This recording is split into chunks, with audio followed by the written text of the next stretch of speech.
Hi, I'm Helen Pacheco. I'm your host for Hidden Gems of Santa Fe. Today I'm standing at the foothills of the Sangre de Cristo Mountains in the beautiful Tesuque Valley, just right outside of Santa Fe, New Mexico. This is Thunderbird Ridge. It's 11 acres. It's a very unique learning center where you learn, you discover, and lots of social innovation is going on. This is the home of the EQUUS experience, or EQUUS. EQUUS, the root word for equine.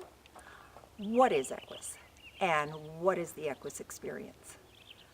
I'm lucky enough today to have as my guests the proprietors of EQUUS, who will give us more insight into how all these components tie together for the insight of a new person.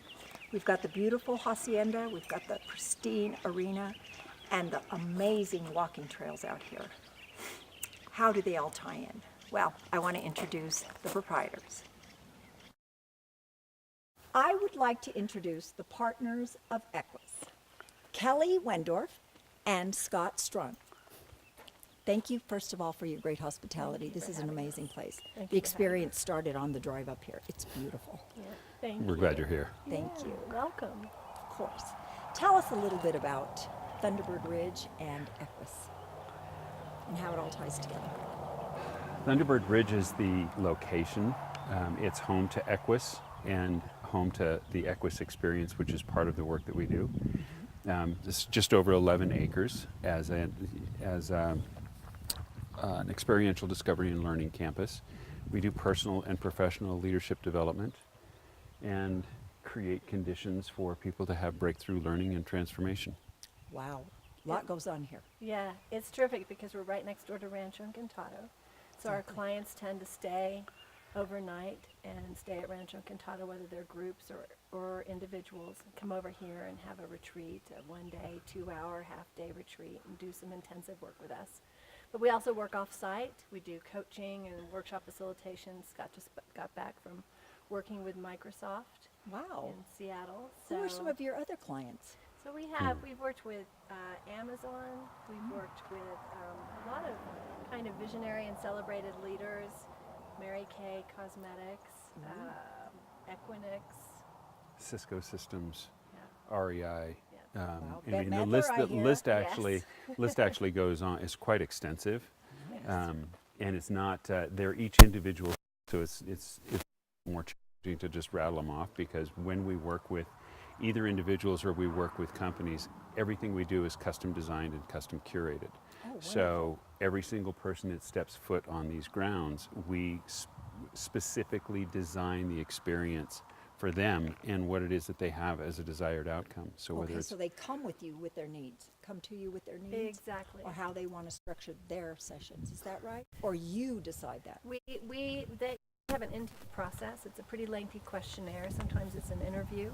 And then based on that, Scott and I will spend many hours designing the process for each client so that they get the outcomes that they're looking for.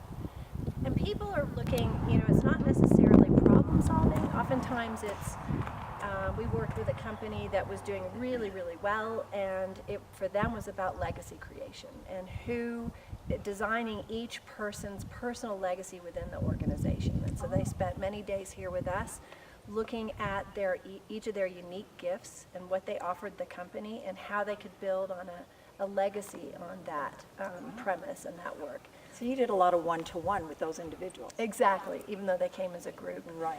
For the And- big picture. And people in transition, so people who have been working in an organization but are really entrepreneurial, so they're looking at what is their next step, how can they create their thing, their calling, what they know is sort of deep within them. So we work a lot with people who are trying to manifest that really amazing business or nonprofit or initiative. It's not. The difference is that people don't come here. People don't come here in a state of mindset of despair. It's you don't have. It's what do you want? I mean, that's the question that we ask. Most people that approach us say, well, what do you have to offer? We want to bring a group. And there's usually a little bit of a pause after we look at them and say, well, what do you want? You need to know what your needs are. Right, how you right, want to right. develop. That makes makes sense. So this is not like anybody's broken or anybody needs to be fixed. It's people who want to take the next step and maybe more fully step into their own lives and show up a little bit differently. The company Kelly was talking about, it's not like companies come here, we're in danger, we're going to go out of business. They went from 4 million to 6 billion annual revenue in 5.5 years. And so then it was they wanted to create some substance for each one of the individuals in the company. So it's not, my name's Bob, I'm the CEO. It's like, who are they? And so that's really where the horses come into play, is being able to reflect back to them actually who it is that they are, absent their title, absent the story they tell themselves. Oh, wonderful. Everybody's neutral. Now, is that equine therapy, or what is the difference between that and what you do? That's a great question. So what we do is called equine integrated learning. Equine integrated learning. And okay. so it basically weaves in, our background is in neuroscience, systems theory, attachment theory, contemplative wisdom, a lot of indigenous teachings that we've learned, and then of course horsemanship. And so we braid all those elements together to get these breakthrough experiences. And so therapy is more of a therapeutic model, which tends to have a diagnosis, and then we need to heal or fix that, which is wonderful in its own right. But equine integrated learning is about how do we move forward in the future? How do we lean into a life of meaning and purpose? How do we take what's already whole and make it even better? Ooh. So it's a slightly different lens. Yeah, Good, that's much a more nice forward distinction looking. there. Yeah. So, do you have certain needs from the horses? How do the horses tie into all of this? Well, how about we Where go and do they meet fit? some of them? How about Let's we do that. Okay, How cool. exciting. They're Yeah. the key to everything Great. here. So this is the EQUUS arena. This is where the horses play and work together. Wonderful. And was there something you wanted to say a little bit more about the difference between equine therapy and equine Yeah, assisted I mean, it's just one of the easiest ways to kind of put it is when equine therapy is a brilliant practice, but people don't come here with out in front of them whatever it is that they were traumatized by. That doesn't mean that they don't have something that they were traumatized by. It just doesn't lead, right? So it's like they don't come here to heal something specific. They just come here for something more. And we look at everybody as though they're naturally creative, resourceful, and whole. And the best analogy is that it's like being in your car. We want for people to recognize there's a reason the rearview mirror is really small and the windshield's really big, because you want to be able to look back and see where it is that you've been and what you can learn from it, but you want to focus on where you want to go. Oh, that's a beautiful It's analogy. a great analogy. So this is where it all happens. And like I said, we work with groups and individuals in here, but you want to go meet the horses? Yes, this Great. is wonderful. Great. So here we are in the paddock, That's right. This is where Good. they live. They live together, they dwell, they play, they enjoy each other. We like our horses to live in as natural environment as possible, and so that would be in a herd setting. So we have 6 horses and a donkey, and this is Francisco. Francisco is what's called an appendix quarter, which is a thoroughbred quarter horse cross, mostly thoroughbred, and he was a hunter jumper, so he was jumping really tall fences. And how do you get your horses? Why did you pick him? Well, That's a great question. That's a really great question. We're offered a lot of horses. We aren't offered rescue horses. We're offered usually really extraordinary horses who have a lot of talent, but for some reason that talent either isn't showing up quite to the pedigree in which they were purchased. In this case, he probably could jump 5 feet, not 8. But in the horse world, of course, people are very ambitious about what they want their horses to be able to do. So instead of passing him on to another rider, the owner of this horse very graciously said she felt like Cisco's job was to be a teacher, and he is. So it's really sweet. And so horses have come to us, and we've kind of had a lot of serendipity is at play around how we choose our horses, but also they have to have a certain constitution, right, where they really are amenable to being with human beings. They're respectful to human beings, but they're also highly opinionated. So we're looking for spirited horses that also know how to be kind. And so Cisco. Yeah. So do you It's not- interview them by staying with them for a while? We do, and it's not just about us picking them, it's about them picking us. That too. Nice. Because, But you it has talk to be a fit. Yeah, and you talk about Cisco maybe being able to jump 5 instead of 8. It's always curious to find out that if there wasn't a lot of pressure applied to him and there was an actual connection to the person who was asking or making the request for him to jump 8, just how high he would have jumped. Yeah. But when you're treating them like, this is you do what it is that I want you to, then you're not really connected. And from there, you can't get the greatest gifts that the horse has to offer. So we interview each other. It's really important because we have to feel a connection to them. They need to feel a connection to us. And if that's not in the space or in the environment, then it's not a go. It's not right for anybody. Yeah, it's true. We look for a true yes, which is different than an obligatory yes. Right. There you go. And a lot of horses are obliged.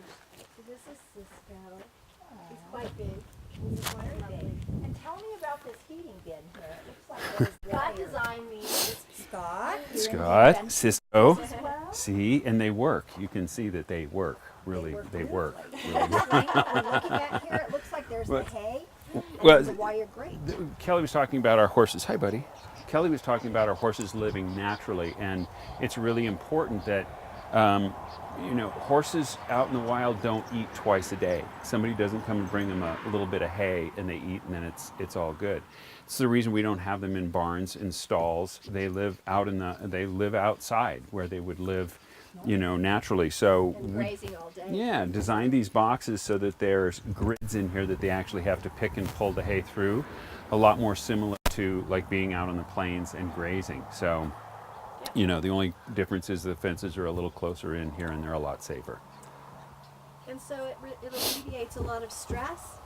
Sometimes when horses have feeding times, they get quite stressed about when's the food coming in time. And this way it's constant. Yeah, Right. so there's very little stress. Yeah, it's one less thing for them to be concerned with. So it's like if somebody brought us food at 9 o'clock in the morning and then 4:30 in the afternoon, and they did that our whole lives, at 5 o'clock we're going to freak out because my doesn't food isn't come. here, right? Conditioning them. Right. So when you make it a lot more, when you take it back to what it is that's best in support of them, what best serves their well-being, then the more you do that, the more you create a blank canvas for things to happen inside the EQUUS experience or when we're working with the horses.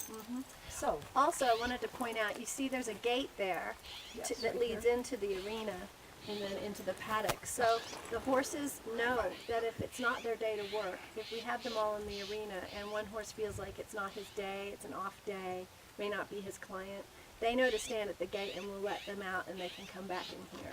So when horses show up in the arena, we're again getting a true yes. They're there because they want to be, because they know if they don't want to be, they can leave.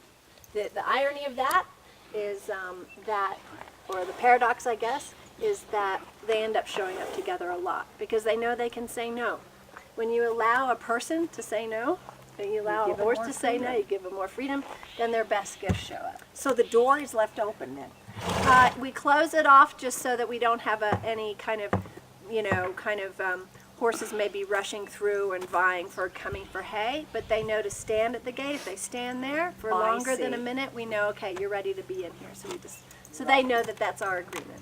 Really, and if you think about it, if we were in a workplace, and we're constantly being told to perform, we constantly have pressure put on us in order to do certain tasks, and that's absent the pressure that we put on ourselves to perform at a certain level for whatever story that's based in. Without that, they can bring everything that they've got. They can show up in a way that is so authentic and so absent any agenda, and that's when the clients really benefit. So we try to make conditions for the horses that are really so clean and so pure that they know they can come in, they can go out, like Kelly said, and half the time they'll come over and just take their hoof and hit the gate. To come in. Exactly. Come in Yeah. because they want to come in. And it's not because they may be having an off day, like Kelly said, and sometimes they know who's supposed to work with the client and they'll excuse themselves. Yeah. So there are some people that certain horses don't. Absolutely. They may not. it's not that it's a person, it's what that person is showing up with at that moment. Right. Right? It's Interesting. never about the people, and this is an important thing about the work, is that we're all mixed bags, right? We have Sure. good days, bad days, we have amazing parts of us, we have not so great parts of us, and so we're very fluid, and the horses meet that fluidity in the moment. And so it may not be that moment for that horse with that person. Right. Right. So there's no shame, blame, No. bad things in Yeah. here. It's all It's- very, yeah. It's interesting though when the horse does decide to maybe back away and let somebody get close, the negative bias that kicks in Yeah. and the way the clients might start talking, because the negative bias is part of our animal brain. It's, I feel rejected, they don't like me, Right. I mean, but that's a lot of times what Right. people do. And we, and the horses the EQUUS herd is really, really versed at offering different perspectives. So why the horse? Is he more Oh, that's a capable great of question. doing this more than a So donkey or- the horses, that's such a great question. So the horse herd is a 55 million year old system. So that makes them the most successful mammal on the planet. They were around since dinosaur times. And so what we're playing into is this ability to thrive and how they model this to clients. And they also teach clients how to live inside that sensibility that has helped them to thrive such a time. teaching by model? By modeling and by instructing. They'll come to you and actually evoke things or instruct you. They might kind of lean into you, and our job is to translate what kind of conversation is happening between you and the horse, but what they're trying to do is when you're in the arena with them, they don't think, oh, you have 2 legs, we have 4 legs, you're separate from us. They don't think that way. If you're in their midst, it's incumbent upon them to bring you into the herd, because you're either a predator or you're not a predator. If you're not a predator, then you're part of the herd, because if you're in their midst, you're part of the herd. Now, the reason it's incumbent upon them to teach you is because if you're part of the herd but you don't stay as present as they do, you don't stay as relational as they are, you don't learn to be as attuned as they are, then you can put the herd at risk. And so they teach you how to be like them, Integrate. Come in. so Be that part of us. you're right, so that you are a benefit to the herd rather than a hindrance to the herd. So, and there's 5 core, let's just say, values that the herd maneuvers around, and that's safety, connection, peace, joy, and freedom. Those 5. Oh, those are wonderful. And he just exhaled when we heard that. And so the lead horse, and we'll meet her in a second, is the one who can uphold those 5 values the best. And she does it through care and presence. And so imagine if you led your life by those 5 values: safety, connection, peace, joy, and freedom. And imagine if our leaders were picked on based on their ability to hold those 5 and their ability to be the most present and care the most. The 5 pillars. Oh my God.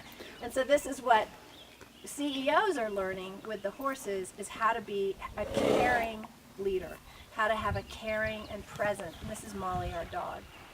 Shall we move to the next? Yeah, herd Move member? to I the think next that. herd Yeah, I member. think that. Yeah, and we can talk about it Yeah. there too, as Yeah, far yeah. as the herd and the dynamics that play out inside of it. Yeah. You did So I'm good. getting a better understanding of how you use the horses. It's not coming out here in writing No. All groundwork. at all. All groundwork. And I think that's the first impulse that we all get. Is, Right. Oh, we're going to go riding. And Right. if we're not afraid, we're that much better. No. Right. No. Not about that. It's not about getting over your fear. It's just about coming into the arena with a question: how can I live my life of meaning and purpose? The answer with these 5 pillars are about being present, creating safety for one another. Some of the things when you talk about fear is a future-based emotion, and the horses don't hold that because they're animals of prey. So they could make up a story that there's a dozen mountain lions up in the hills, and it would completely color and destroy their decision-making process about how it is that they can live happily and healthy and inside the herd and be an active member. So they don't, nothing happens to a horse, it just happens. So here we are with Cassie, the donkey. the only one in this That's right. whole group of animals. Now, why a donkey? Well, so this is Cassie's Cassandra for short for Homer's Odyssey, the unheeded prophetess, right? Right. A lot of people project things on donkeys that aren't actually true. Donkeys are really smart. They just don't. They won't be easily coerced, is all. Which they're is a little lovely, stubborn, right? huh? Ah, Well, that's a- stubborn versus really true to her own values, right? So I wouldn't call that stubborn. I call that awesome.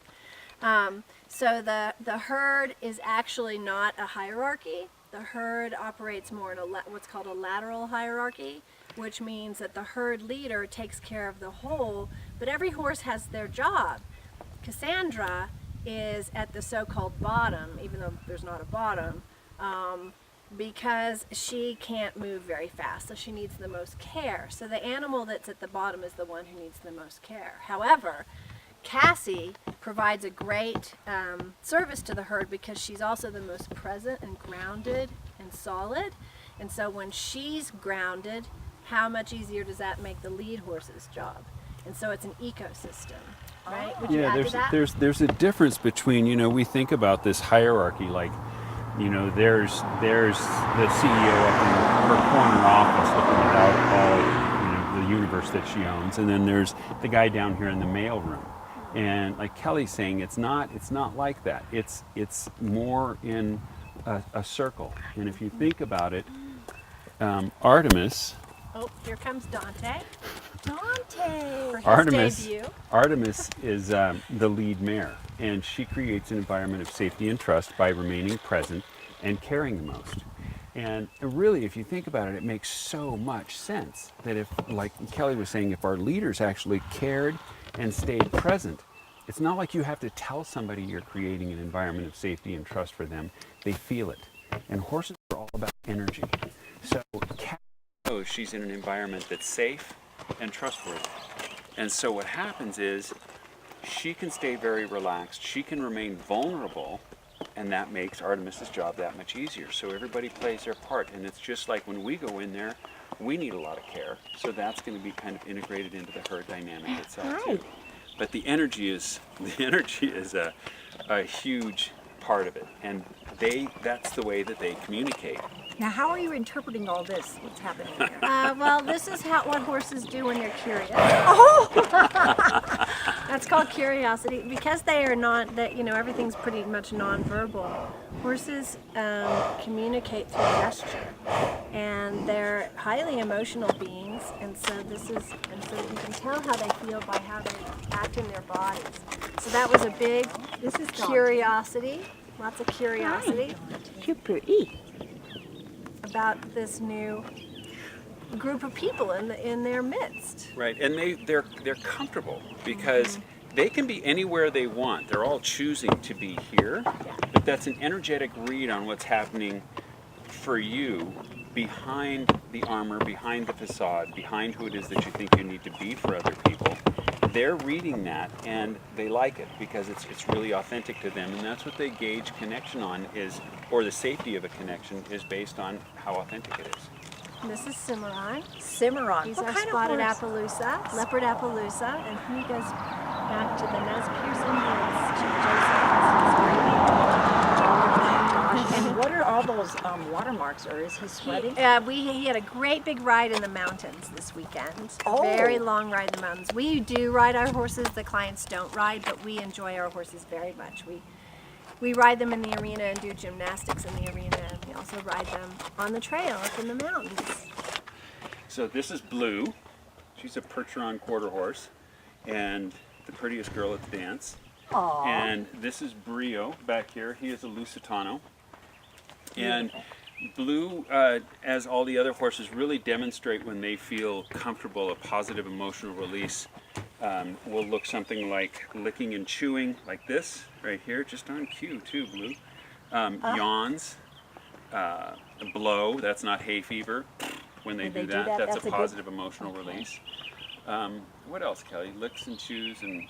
How about if they lean Exhales. against you? What does that kind of give you a feeling? Yeah, normally horses actually, they are very respectful of space with each other. If they're not, they correct it.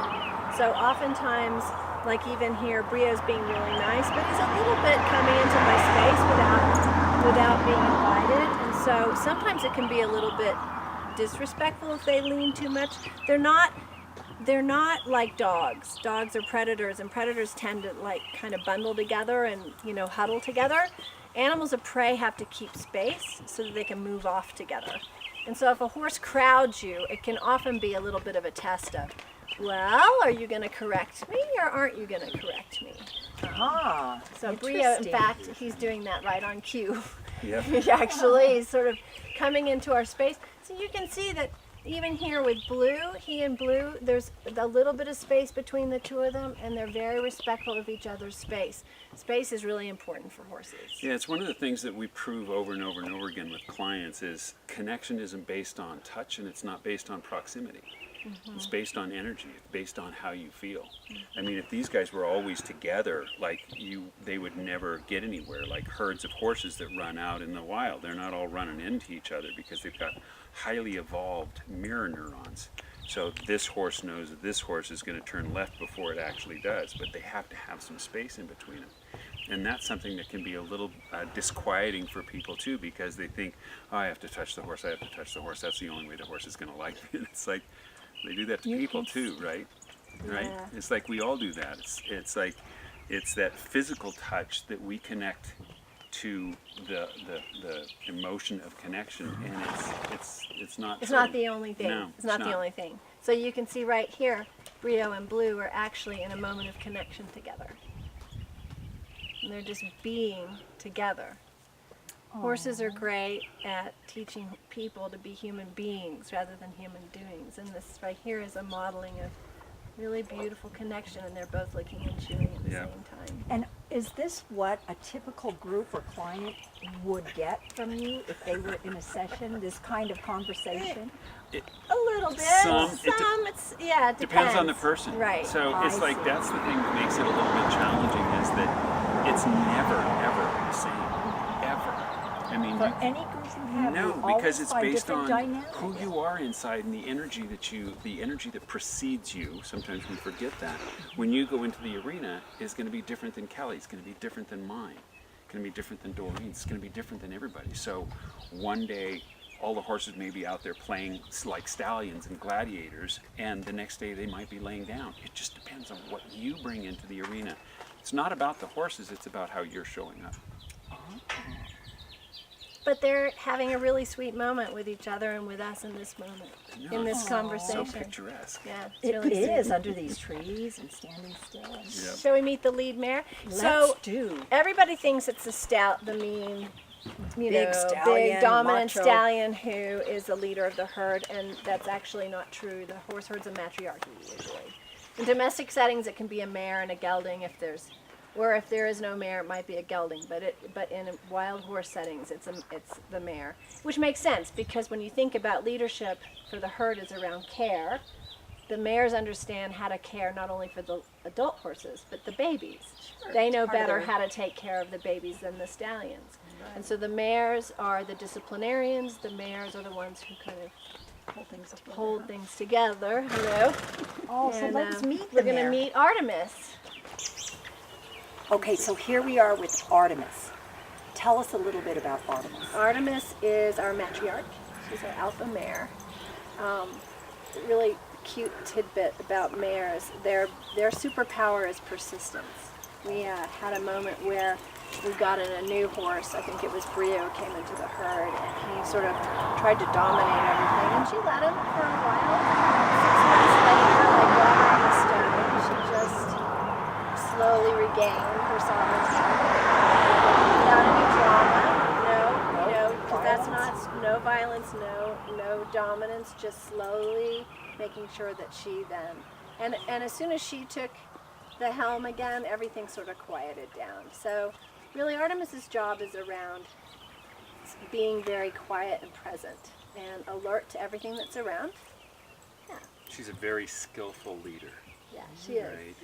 It's not like Kelly was saying, it's not about dominance, even though somebody is really not behaving in an appropriate manner. She takes her time. She really teaches them more than, Discipline. disciplines. Yeah. And so she's what's called a ghost paint. So she's a paint horse, and at 3 years old, she went completely white.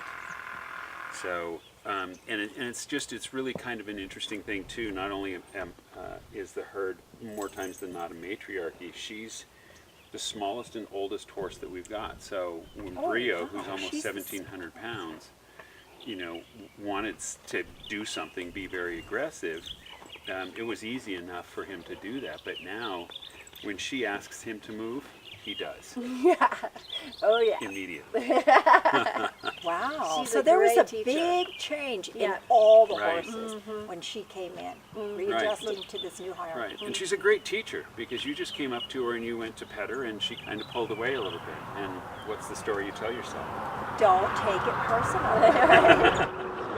She's the leader. She's got a lot of things that she likes to do. She's got a lot I'm of busy right responsibilities. now. Right. I'm Yeah. looking, I'm observing. Yeah. Oh, wow. You can be doesn't- here, but don't please. Let's just not clutter this That place. doesn't mean she doesn't care. That's right. It doesn't mean that she doesn't feel connection. So I It got a just little means therapy there. she doesn't Don't let a take lot of it things personally. collapse on her, right? That Say, makes sense. She's great with that. She has a lot of face, which is interesting. Wow. Let's Okay. move on to Yeah. the hacienda and the walking trails. Let's look at the other components of Thunderbird Ridge.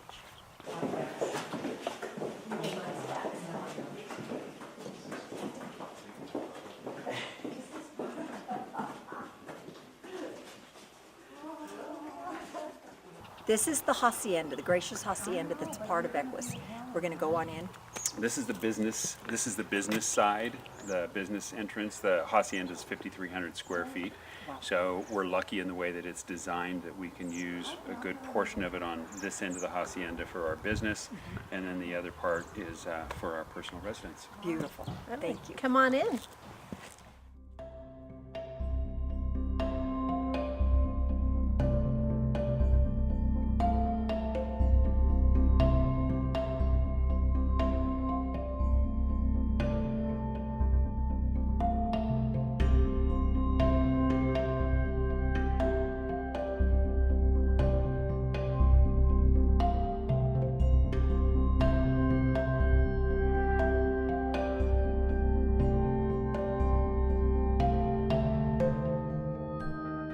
Where are we now? So we are in the buffalo room. This is our large group process room. We can hold groups of about 45, 50 people in here. Good size. Yeah, and this, it's called the buffalo room. Actually, why don't you tell them it's called the buffalo room? Well, the person that used to own the home is a sculptor, Burl Goodnight, and an animal activist as well. And in fact, it's part of her lineage because her great-great-uncle was Charles Goodnight, who developed the Goodnight Loving Trail out of Texas. He actually helped repopulate the American bison population by donating 3 of his to help repopulate only the 30 that they had left at Yellowstone. So, and Burl is an animal activist as well and loved to sculpt animals live. So she used to bring into the buffalo room horses, bears, buffalo, full size. And Into this room. yeah. Into and- that area over there, and Right. then, what was it, 1.5 times life size? Yeah, well, it depends on what it was, Right. but she did one sculpture that she's very well known for called The Day the Wall Came Down, which is 5 horses breaking through the Berlin Wall. It's 1.25, 1.5 lifetime size. First President Bush bought it from her, gifted it to the German people, and it sits in Berlin. The only copy, I should say, is sitting outside the Bush Library in Texas. So, and the reason we call this the buffalo room is because she did get an orphan buffalo from Yellowstone to wean it so that it could be reintroduced back into the herd, and brought it here, weaned it, sent it back, and for unfortunate reasons it couldn't be reintroduced, so they brought it back here to Thunderbird Ridge, and it lived out its days here, and a lot of them inside the house, Right in here. Yeah. right in here. Double doors. Double doors. Yes. So one of the reasons they aptly titled the book A Buffalo in the House, which is Charlie. This is Charlie up on the ridge. Oh, he's walking. huge. He's 2,500 pounds. He's buried in the paddock, but he lived in here for a very long time until, We died. yeah. Aww. But he was definitely Roger and Burl's friend. Yeah. Very Yeah. nice. So we've talked about the hacienda. You've got different parts. This is for the larger groups. Back here are the smaller groups. We've got all those beautiful walking trails that we walk, the paddock, the arena. And you know what, it's time for our conversation to end. It's been so amazing. This is an amazing experience, just learning and listening and trying to grasp everything that you said today. It's a big story. It really is. It's a lot. And before we go, what do you want to leave our viewers with? Well, I think just a really short success story, because it shows what's possible and what can happen here. So we invite anybody who feels called or pulled to be in the wisdom of the horse to come here. We had a client come from New York City last year. She's a fashion designer, a very senior leader in the fashion industry. And she came here a year ago, had a retreat, started coaching with us remotely, and now she's starting her very own fashion line in New York City. So her shift from working for someone else to creating her very own vision and doing so really well and beautifully. That's what EQUUS is about. So, Oh, that's a beautiful story. I want to thank both of you. You're so wonderful at what you do and just so personable. And I want to thank you for the hospitality, and I want to invite all of our viewers to come out here because it really is a beautiful experience. Visually, it's amazing. The drive up here is really beautiful, and just being here. Thank you, thank you, thank you. Thanks. We're grateful. And Thanks. thanks. And until next time, this is Helen with Hidden Gems of Santa.